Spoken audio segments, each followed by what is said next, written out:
Hello everyone, I'm Junko Yokota and I'm the former president of the NAMI CONCOURS jury and a longtime enthusiast and member of the IBI community. I'm happy to be here today with some winners of the NAMI CONCOURS 2026, and we'll be talking a little bit about their journeys from being illustrators who submitted to winners of this current competition. Thank you very much for joining me today. First, I'd like to ask each one of you to give us a little self-introduction and tell us a little bit about yourself, what country you come from and reside in, and more about your broad work of your background. Would you like to start, please? Yes, of course. My name is Svjetlan Junaković. Sorry? A little bit louder, please. Louder. Okay, my name is Svjetlan Junaković. I'm coming from Croatia, from Zagreb, and I'm an illustrator for more than 30 years. I was a student at Academy Brera in Milan, in Italy, and I studied sculpture. And I made a lot of drawings as a student and after Academy, but I didn't want to make illustrations because at the Academy, of course, everybody thought, it's not for real artists. I'm talking about 40 years ago. And then, after Academy, I had a residence in Cité Internationale des Arts in Paris.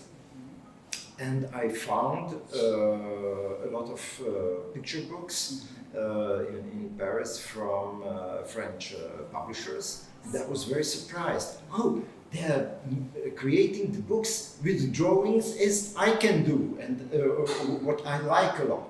So I thought maybe I could try to make some books for children, and I started to go. I'm talking about 1990, and I started to go to Bologna, and from that period for more than 20 years, Bologna was the most important point for me, a professional point, of course, in the year, because I had a lot of connections there, publishers.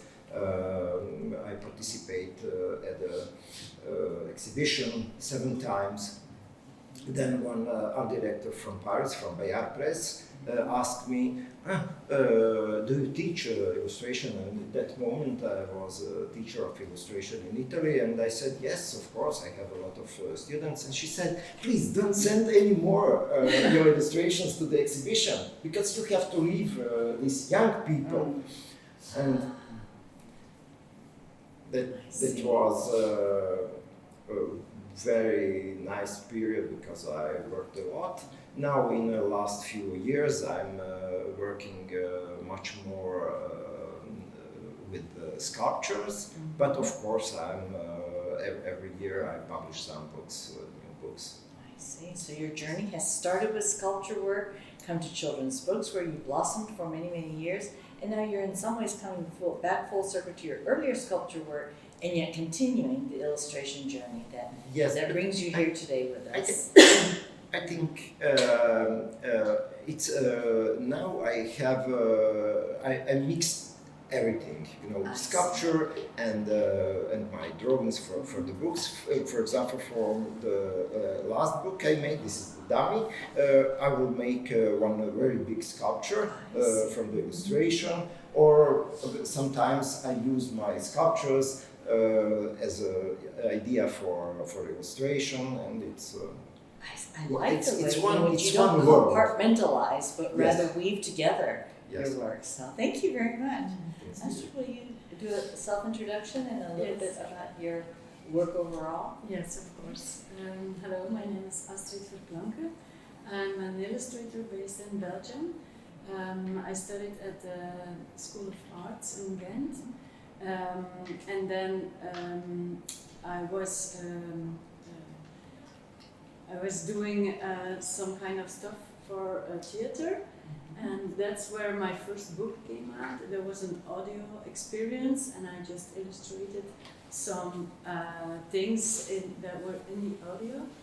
And there a publisher picked this up, and she said, maybe we should make a book out of it. And I wasn't thinking about a book, but that was my first children's book. And that was actually the first point of the starting point of my career as an illustrator, and then several books came.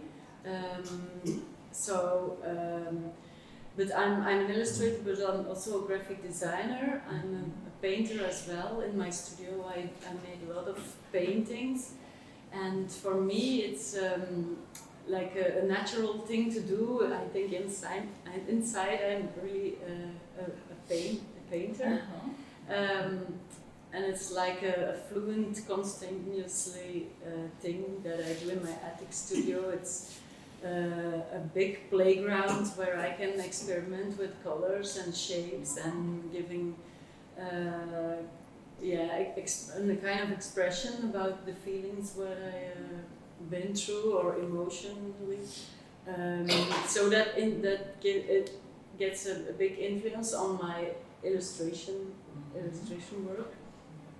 And I'm also a teacher as well. I give courses in illustration and printmaking also. I see. I'm interested in that journey of how you were inspired by your work in theater, and it came from a voice from outside who said, I think this can become a book. Yeah. As part of, I wrote that down so we can explore that further as we have time. Yeah. But an interesting journey for sure. Thank you. Miho? Yes, I'm Miho Onodera. I'm from Japan. I'm printmaker, also teach printmaking for children. So after I haven't published the book, because I am one of my job is teaching printmaking and also printmaker and having some sort of exhibition in Japan, like museum, art galleries. Yeah, so then one day my etching friend told me, your work looks like good for the children. How don't you try to apply the Bologna? So I don't think children world is very welcome to my work, but just try. Let me try. It was 2 years ago, but it's my first time. But I got a win, so it's so surprised to me. But I thought it's lucky. It's just lucky. I'm very well. My printmaker in Japan, nobody knows about me. It's lucky. Okay, it's lucky. So, and I just return to my work again and do some small work for children, 2 years. And okay, now I'm trying to submit a Bologna again maybe, and I got again as well. So during 2 years, I get twice. Good. So surprised, and then NAMI CONCOURS as well.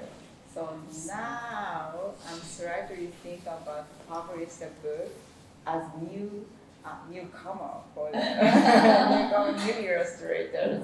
So I'm very excited to be here with very talented illustrators here. So I really want to get a lot of stories from them.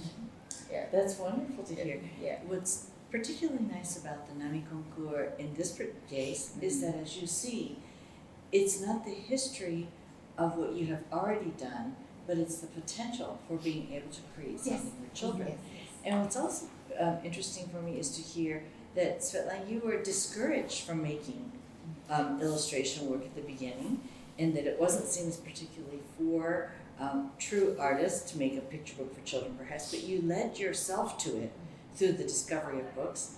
Astrid, in your case, you were welcomed into the field by a person who suggested that your theater work might become a book, and because of your successes from your friends suggesting that you applied to go, and suddenly you finding numerous successes despite the fact that your overall work had not yet been recognized.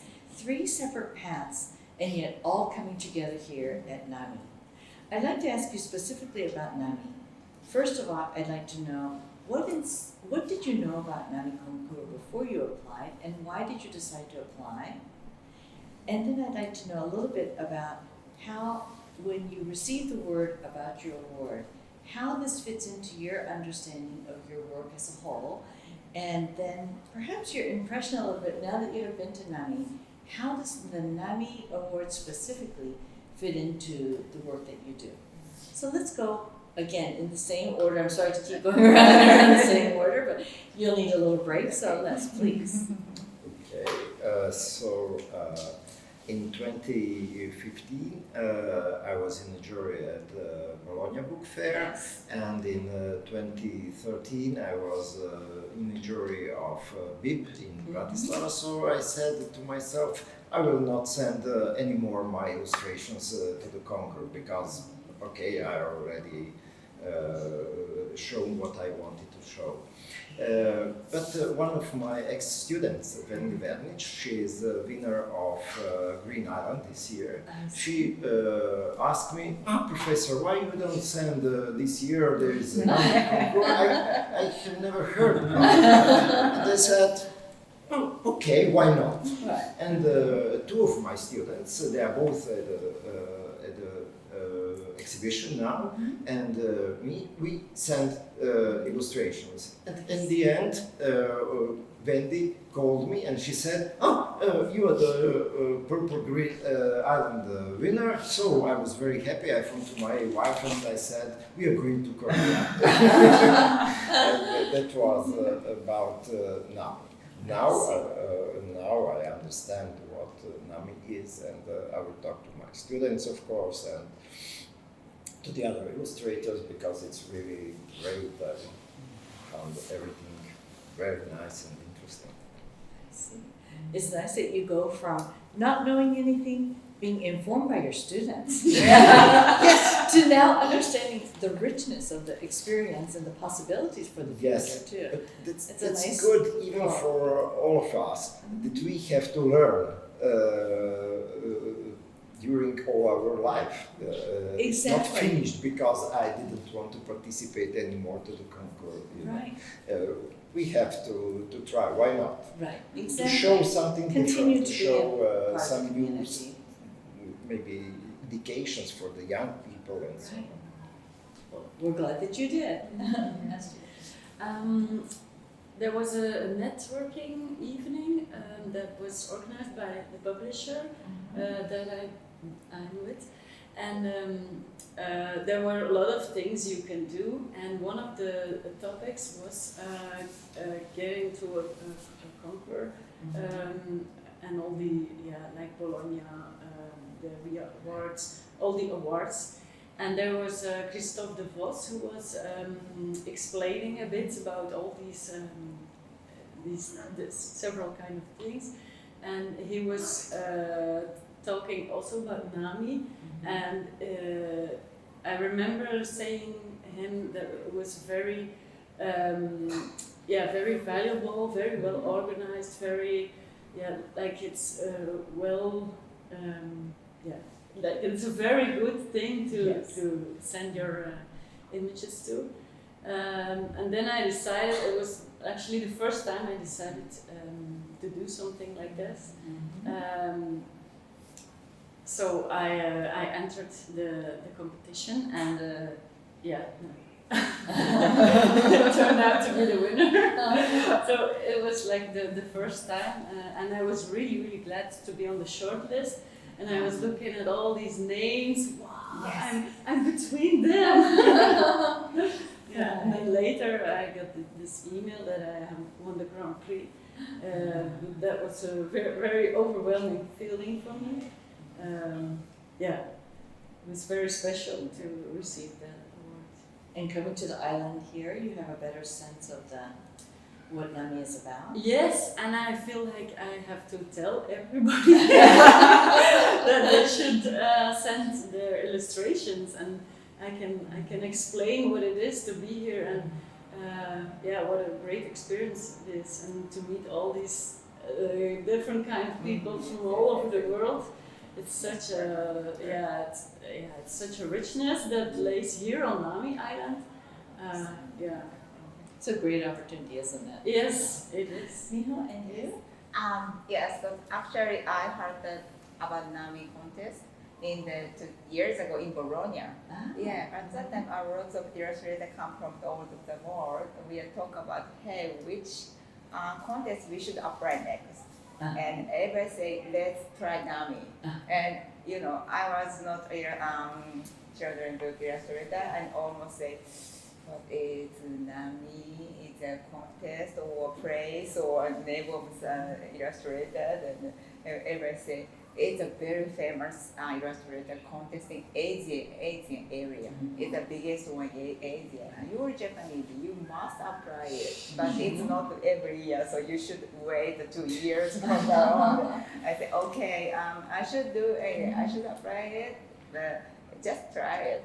Yeah, and I just checked in the research on that NAMI, and it was a really big competition. And okay, let's try anyway. But when I saw that, I got email and I saw my name on the shortlist. Yeah, other shortlist is amazing illustrator. Oh my God, I shouldn't forget about it. I shouldn't forget about it. So, but I didn't think I get Green Island with a talented illustrator, and we're here. I'm still so surprised. They're still dreaming. I myself have served on juries of many different kinds of competitions related to children's books. But one of the things I especially have appreciated about being on NAMI is in fact the coming together of the international community, as you have mentioned, the bringing together of the actual people who can engage with one another, but most of all, to me that NAMI represents something that is for children, for families, for people to joyously support one another in the world of children's book art, and to really respect the child, to respect the creator. And these are reasons that I keep coming back to NAMI over and over too. So I'm so happy to hear that you have also had good impressions with all of this.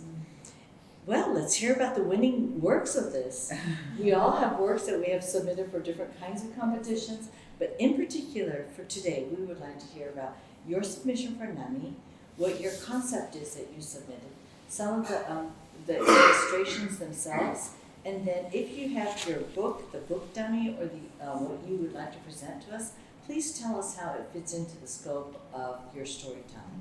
So we're going to go backwards this time. Oh, okay. Thank you for asking. So this is my original zine. So it's actually my original work is very small.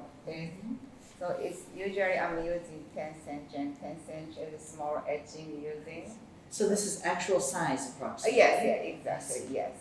So so when I make it, I was so busy because of I was a winner for the Bologna and a lot of museum in Japan and want to have some art seminar or some art workshop for the children. And during 2 years, I was so busy for that time. So it's mean I couldn't have a time to doing my own work. So at that time, I just think I need help. I need a hand. Give me a hand. Someone else give to me. So this is my experience with my small gene. That's a story about one printmaker is busy and needs some help. So even the small cat, please need help. So this is that's a Japanese expression. Even a cat. It's a cat. Even the cat. Even small bird. Help hero. And I just make for the my student. It's just for education purpose.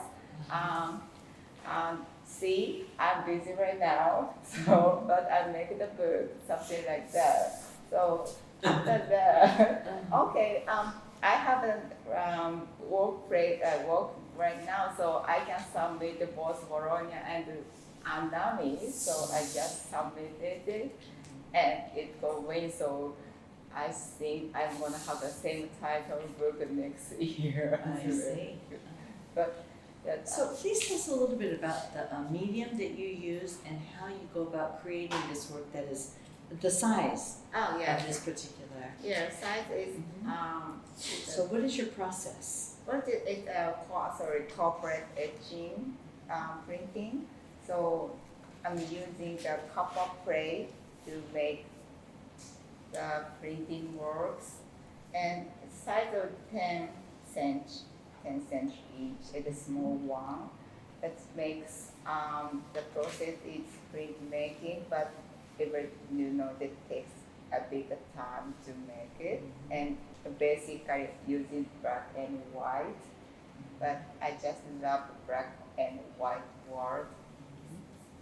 So it's very old techniques, but I believe children and nobody cared the techniques the old one knew, right? Right. This is, I just love it. Nami is very straight to understand my work, so that's why I love it.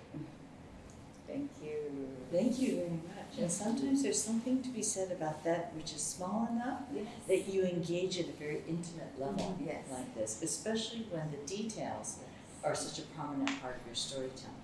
I also find it ironic, though, that you had the largest canvas during the live painting to go from the smallest original to the largest canvas to work. And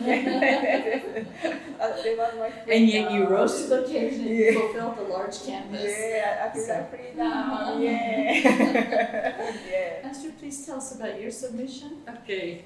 I made a submission for this book. It is account of the shipwreck. So it's a shipwreck story, but maybe I'll tell you a little bit more about the history.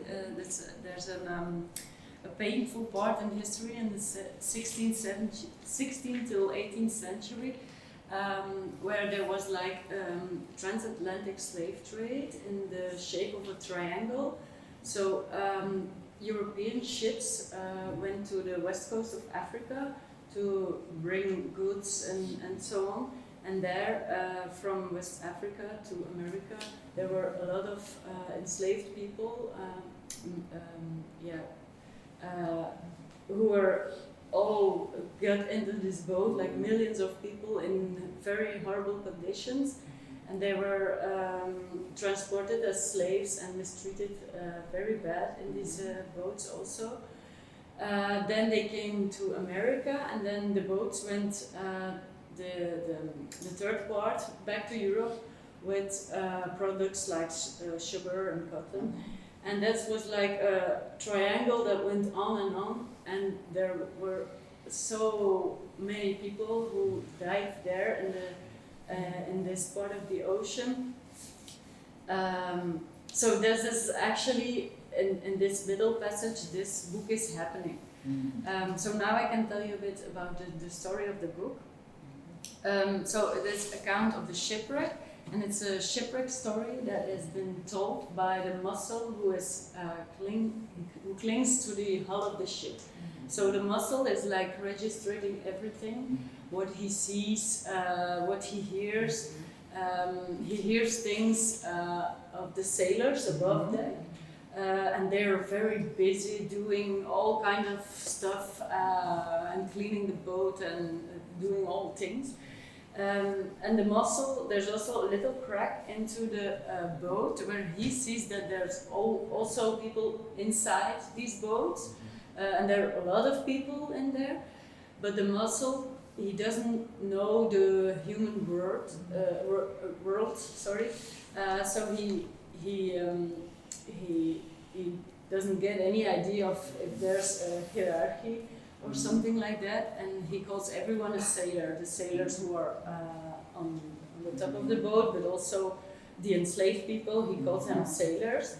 And that's a very interesting friction between what does the mussel know, what does he say, that it doesn't, it feels not right, so you have to think by yourself. When you are reading the story, you're forced to think by yourself because we know what happened, and we think, oh, but I don't think these are sailors as well. So it's not literally in the text, but later it turns out. So you have like the sailors, and there's one cabin boy, he's the main character, it's Waddle. I'll show you this one, this is Waddle. And he's a bit of an ambiguous figure. So the color of his skin is like light blue. It's like somewhere in between. It's not very dark blue, and it's not like very white. So you don't you actually don't know where he's from. And also I chose to give him like in the text they said they were barefoot. The enslaved people are barefoot, and the sailors have boots on.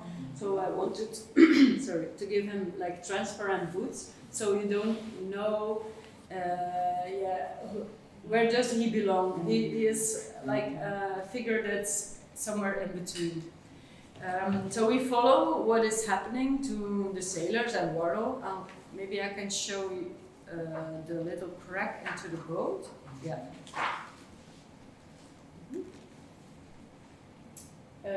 So here you have the sailors. This is the inside of the boat. The mussel here hears things and sees things through this crack. And when you come a bit nearer, then there's the first time you see that there's actually someone inside, and but it's not mentioned, not yet. So it's like a little clue that I gave several times to the reader for the readers. And then let me go a bit further. In the middle of the book, an immense storm breaks out, and the ship capsizes. So, this one. The ship capsizes, and the whole ship sinks to the bottom of the ocean, and there's only one person who survived. And that's actually a turning point in this book, because then Oyin is climbing up a branch of wood, which the mussel also is clinging on, because we needed to have someone who explains the story. So here's the branch of wood who's coming up, and then Oyin grabs it, and that's the first time that we see Oyin. So here in the middle of the book, it's like, oh, who's this person? I never saw her before.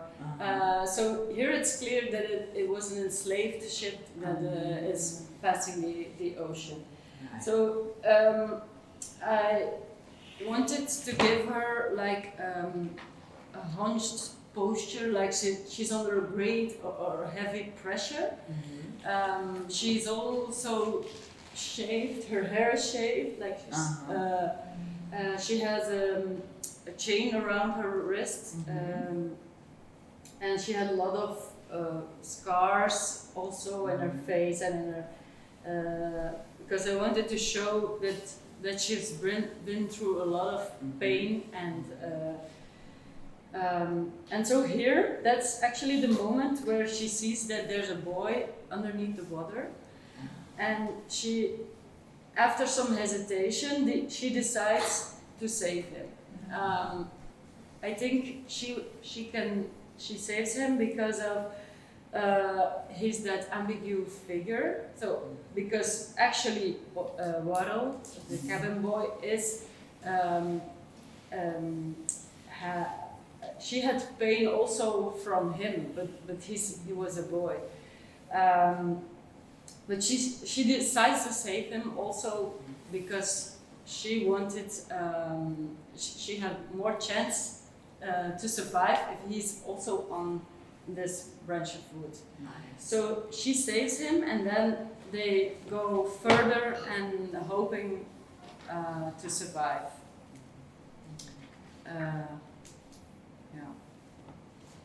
Like here they lay down on this branch of wood. Here you have the three characters in the same. So this is a bit about the story. What's particularly interesting in your case that's different than the others is the narrator part. But I'd like to return to that in a little while after we hear from Svjetlan. So, Svjetlan, Okay. yours? Yes. Your submission and your Yes. story. I sent illustrations from the book with the title No Sugar, No Milk, Just Coffee. This is the metaphor for me that I wanted to talk only about the most important thing. The most important thing in this book, in this story, is love. The love of two young people, and in the period of the war, the ex-war in ex-Yugoslavia 30 years ago, and I was 30 years old, so I remember very well what it means. I didn't want to talk in a way to explain politically what it was and who won. Nobody can win in the war, but I wanted to tell something about two young people, because he has to go with the army to the battle, and she went to Germany in Berlin. And it's very difficult to tell the story. Yes, in the first half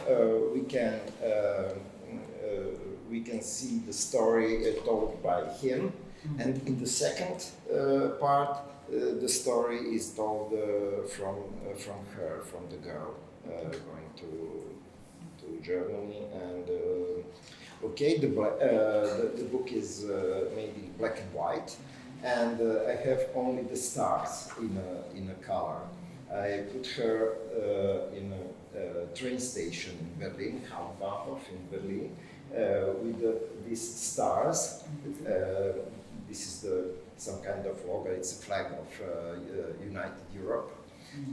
We are the country in the center of Europe, but it was the period without almost any help, and that was a big surprise for me.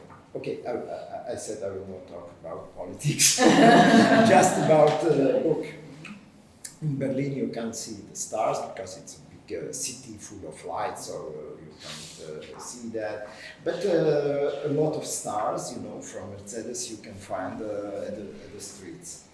And then she works under the stars in a hotel. At the end of the story, we don't know if we will meet, but she will go to the airport. That's about this book. I think this book is a good topic for this festival because it's talking about nostalgia, about love, about thinking what it was 30 years ago. You know, I always try to choose a very interesting topic for my books, but I was afraid to make something about the war because it's not easy. It's not easy to be don't talk. Oh yes, we had a lot of killed people or something like that. I didn't want to go in that direction. Right. I see. What's interesting about all of you is that you have stories that you have submitted that come very much from the heart of your personal experience, but also with your eyes wide open to the world. What I hear from you, what you're saying is, yes, I was very personally overwhelmed. I needed for someone to give me a hand. But this whole idea of giving a hand, this whole idea of this hand that reaches up from perhaps the unknown into becoming the known, that which is the stars that were united or maybe not so united in how they project. In all three cases, what I hear is a sense of both a deep personal as well as how does this story fit into a whole. What I also admire about all of your work is that you know that children are your ultimate audience, but you don't write in a way or illustrate in a way that makes it too limited to only a child audience.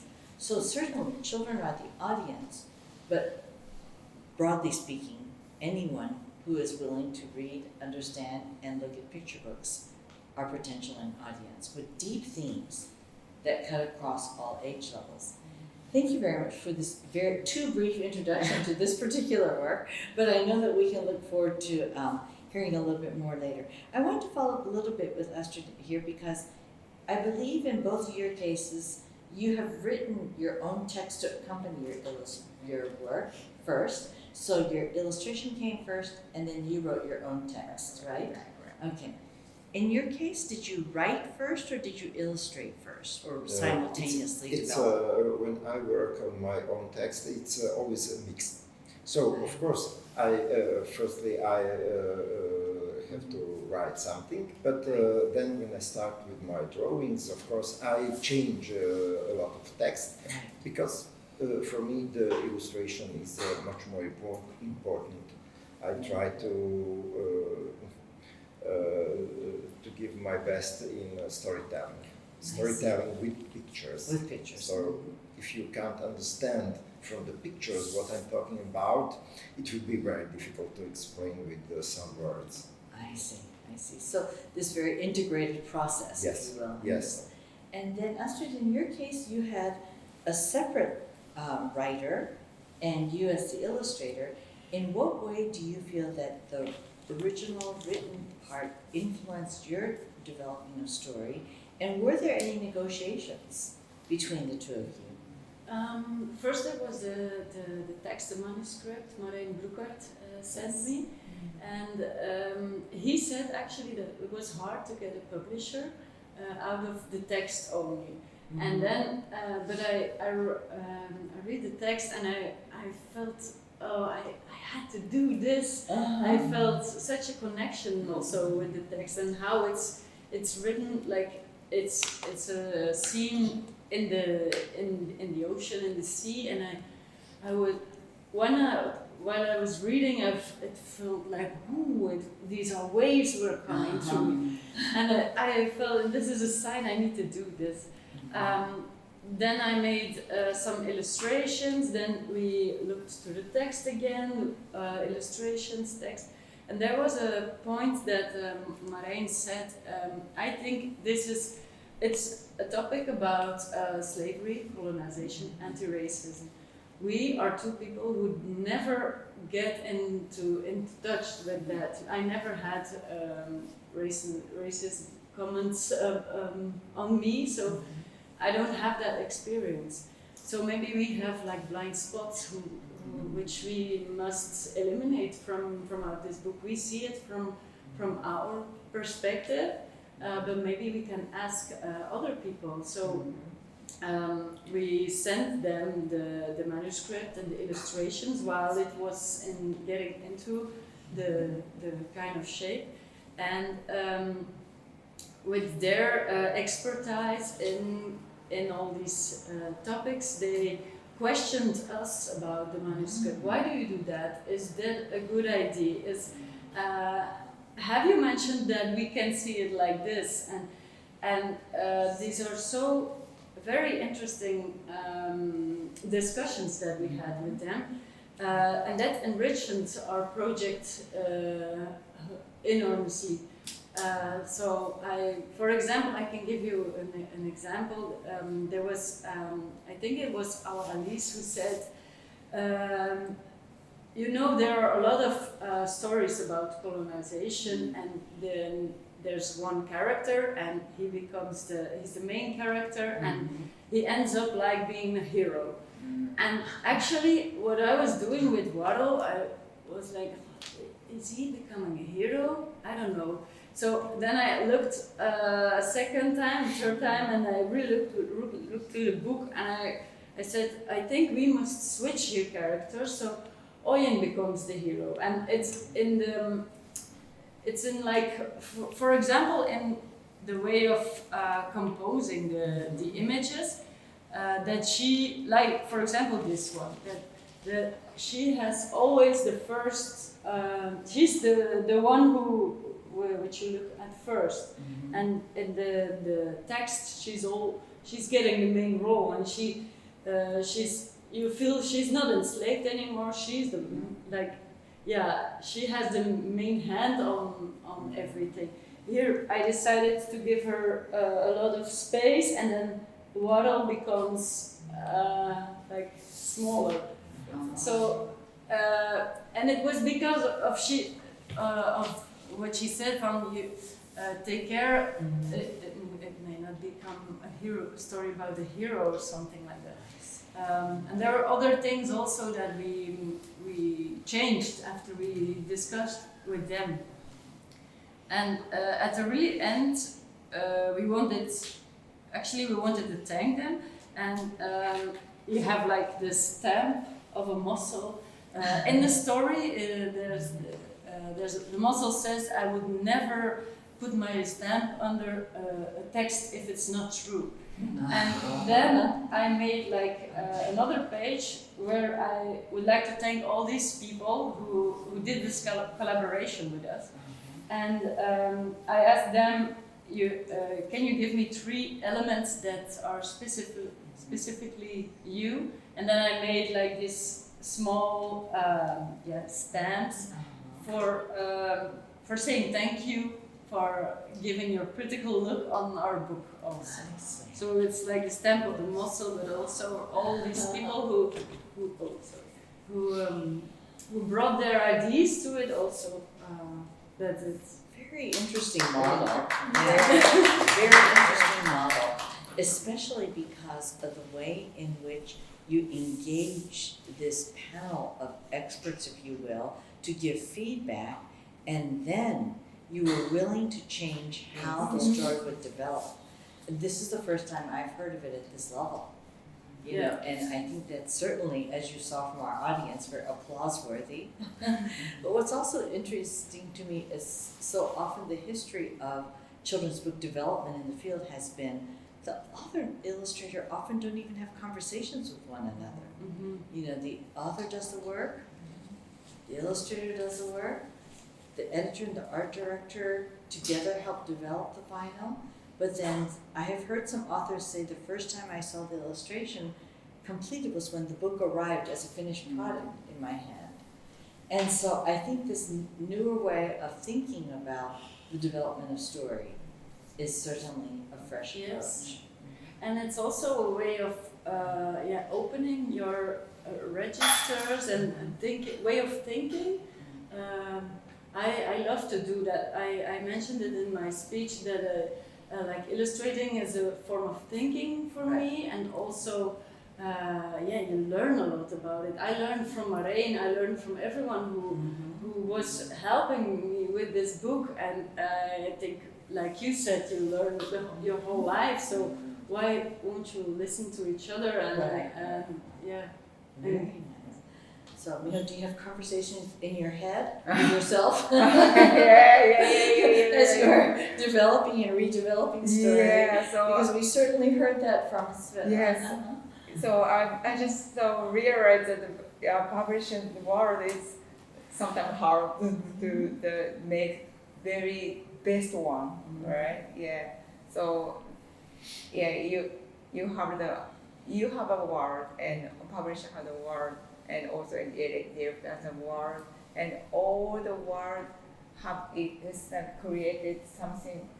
Getting we have a not correct, but very special goal. We just aim for to get the goal. It's gonna be make something very new word for the public and the readers. So now I understand that book, why that book was selected. So yeah, that's amazing. I think as being your own, the author, artist, and publisher, you have conversations in your head often. Yeah. But to look for feedback from outside is an interesting perspective. So thank you for all of that.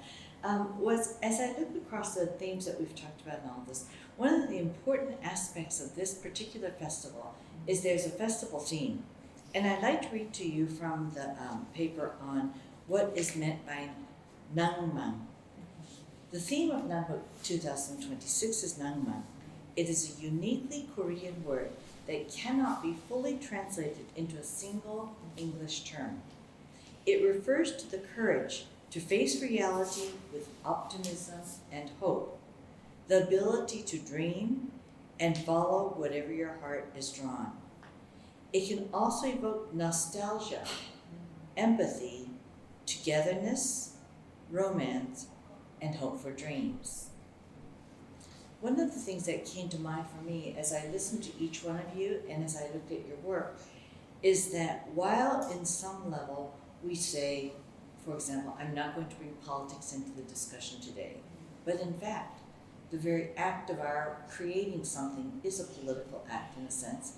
It is a statement of who we are. We're living in a time in which, at one level, you might consider it hopeless. At other times, you might feel that there is so much wrong with what's happening in our world that you barely know how to address it. Yet with this thing of Nangman, it helps us to think about the optimism and hope that we can offer ourselves so that we can be stronger for the world, but also for the people who read our books, be they children for whom we create the books, or the adults who understand that children's books have depth, something to return to, something to engage in both aesthetically as well as intellectually, certainly emotionally. So when you think about the concept of Nangman, optimism, hope, dream, following our heart, nostalgia, empathy, togetherness, romance, all of this weaving together, in what way might you specifically think about how your creation of this book fits this particular theme and what you hope for the children and the other readers to get out of your work? Anyone may answer when you're ready.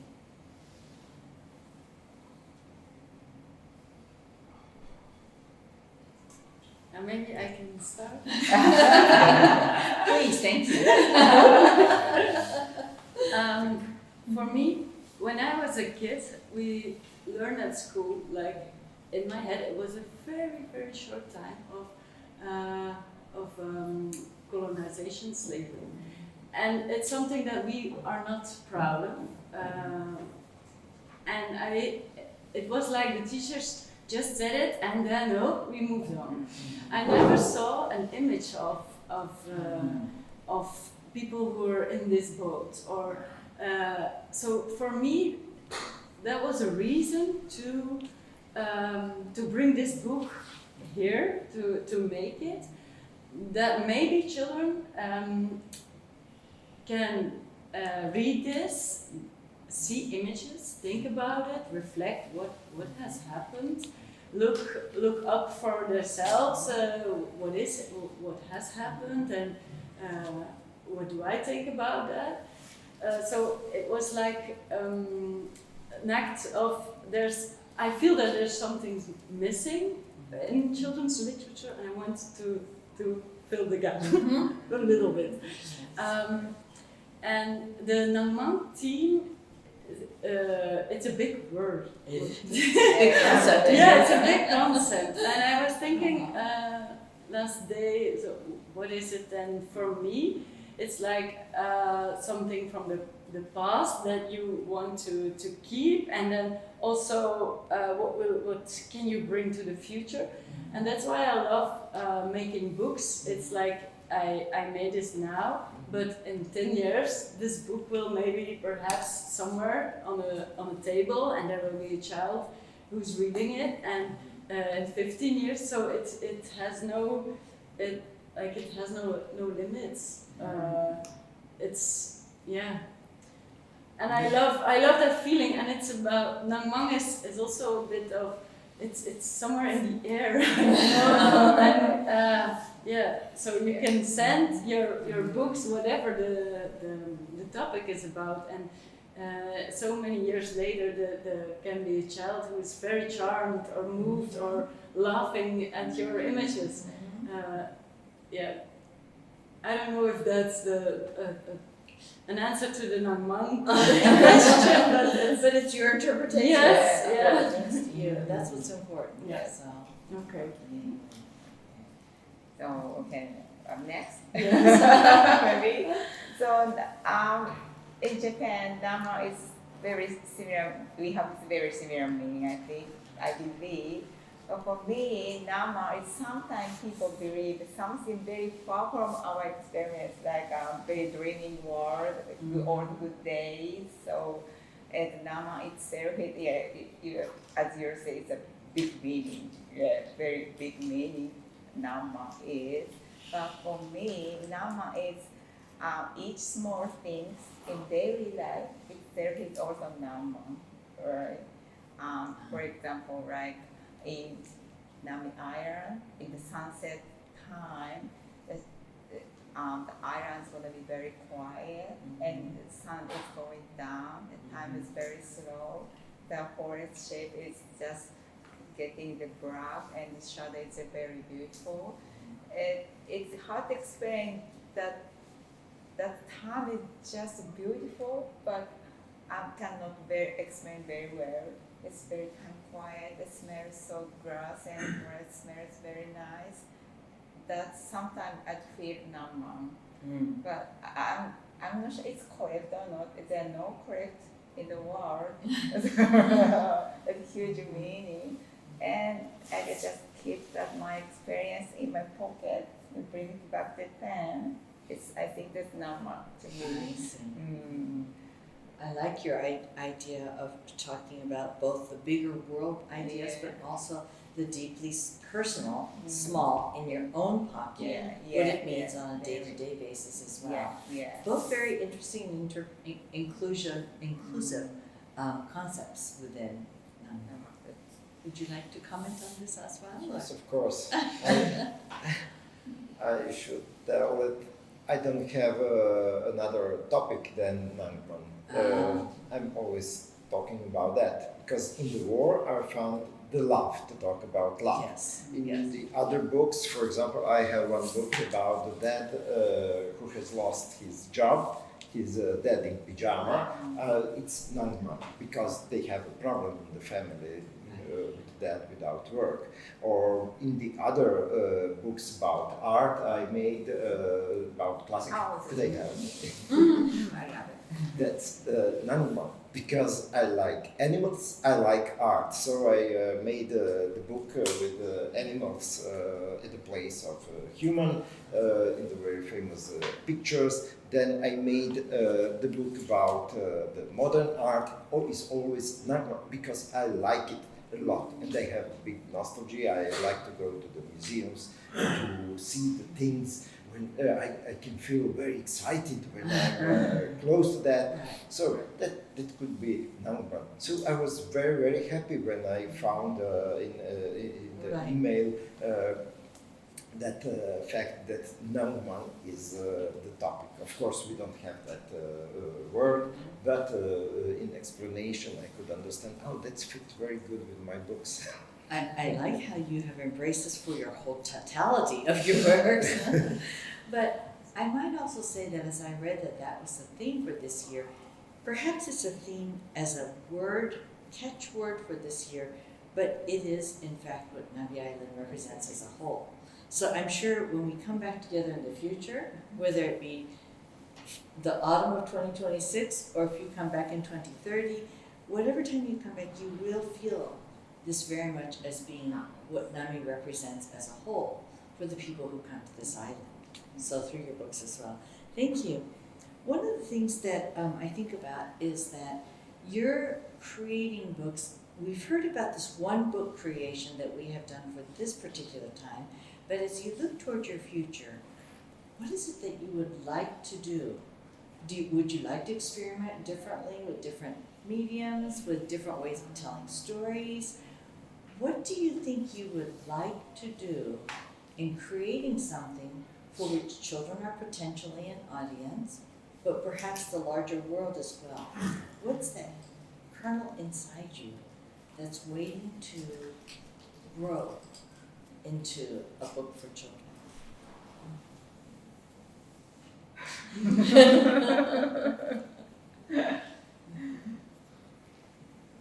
Okay, should I start?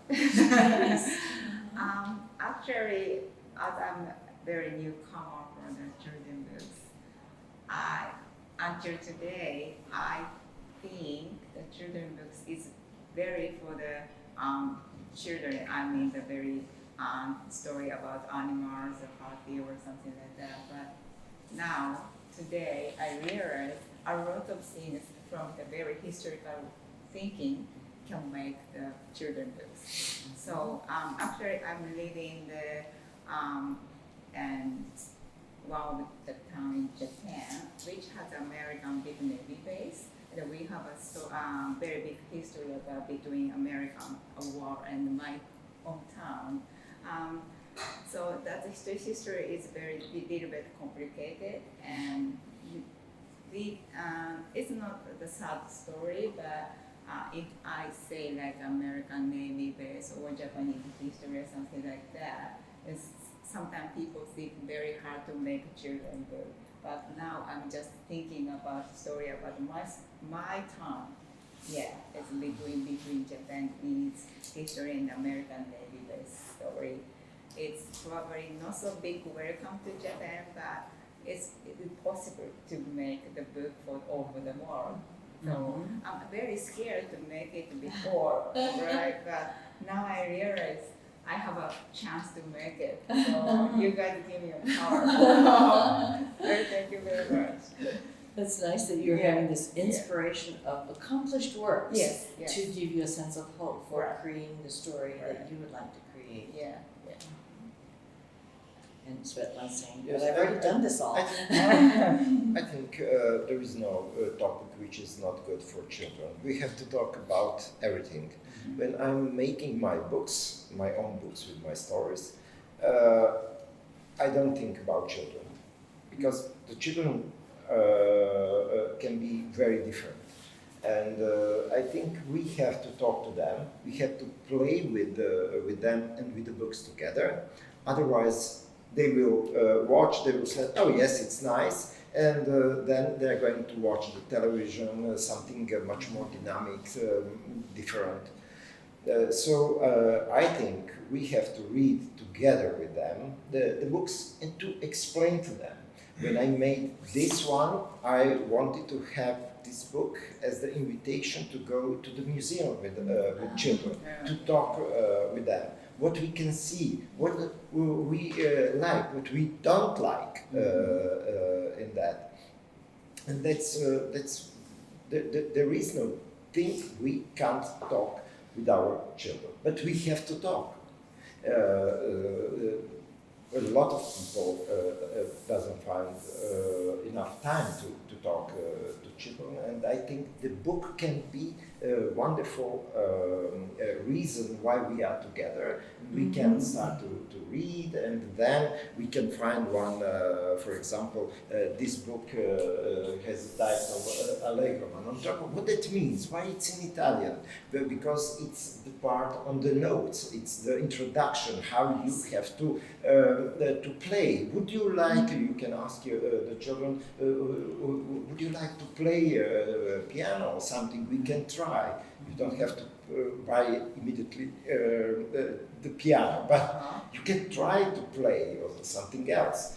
And that's good. So we can talk about sports, about everything, about that, about illness. Why not?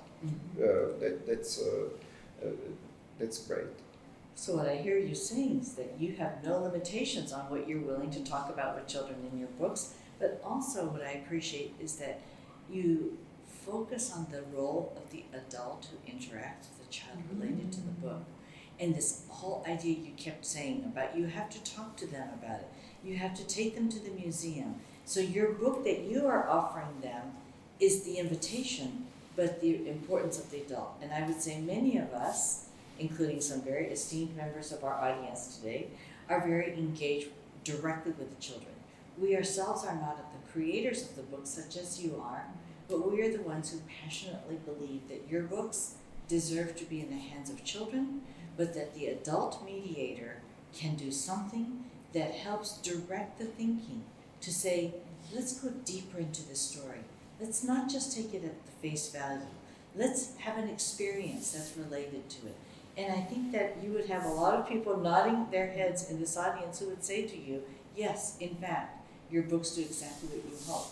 They provide the opportunity for these book mediators, the adults, the teachers, the librarians, the people who are the book specialists to engage more deeply. Because there's an expression we say that the books drive children, but the questions drive their thinking.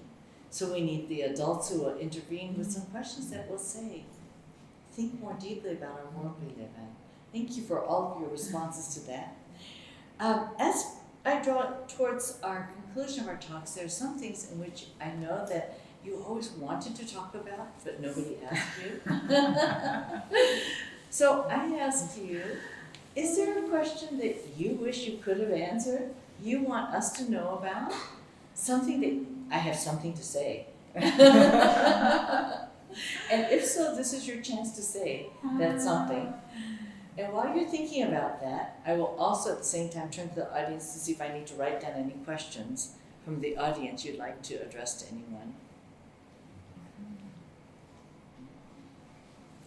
I think you've done a very good answer, filling their thoughts. And if you don't have anything, you don't have to. But if there's something you wanted to say to us, here's your chance.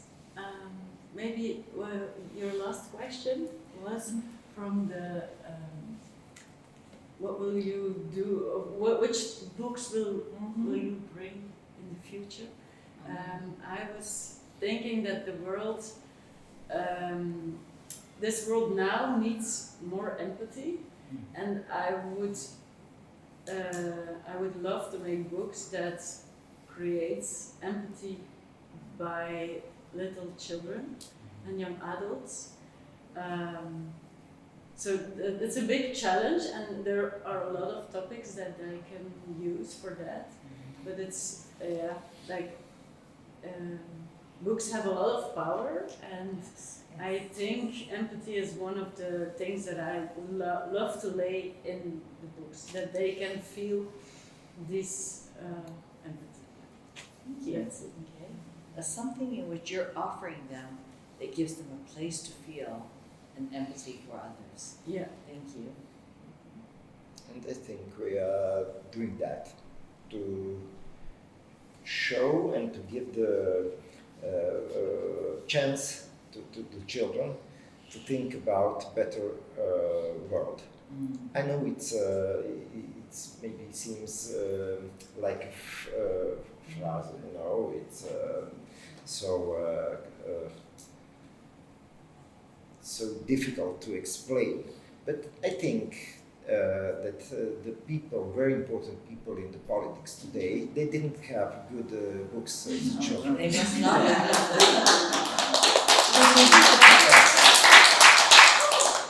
Thank you. And I think we can, of course, we can start to talk to the children from the beginning. Yes. What is important? It's Nangman.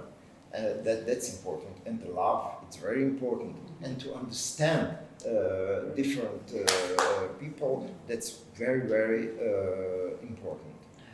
So it's nice. This morning with my wife, I tried to count how many countries are here at NAMI, and we think it's 18 for the people from 18 countries. That's beautiful. That's great. And we have to exchange our experience and our wishes for the future, for the next books, next topics, and that's great. That's great. I appreciate your thoughts on how it is that which is what we can hope and do for a beautiful world and a better world for our children, so that they will grow up to make good decisions on our behalf. I totally agree with that. Yeah, so but I feel like one book has everything. It includes culture, artistic sale, includes history also. So this one book has everything. I feel like that in NAMI. So we don't know where this book come from. We don't know who the illustrator is, but only small one book has everything.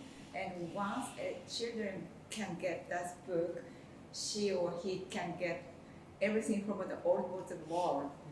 That's why I learned it with NAMI through the all illustrators here. So yeah, it's a big opportunity, and I just that one small book has everything. So everything includes everything. Car, history, culture, languages, you know. So that's really be wonderful for children. The best. It's the best. Thank you. Yeah. I think it's clear that we all believe in the power of children's books. Yes. And we all believe that these are books that they are for children, so that they can think about themselves and their world and others. But we also deeply believe in the creation of books that are not only for children, Yes. for the adults. We wish also for the larger community beyond. But altogether, we must continue to work hard so that these children can have hope for their future, that they can have this concept of Nangman as something that they hold on to as being the pure and all. I believe we owe a big thank you to the NAMI community to bringing us all together today, and so that we can all hope for a beautiful future together. Yes. Thank you very much for your time today.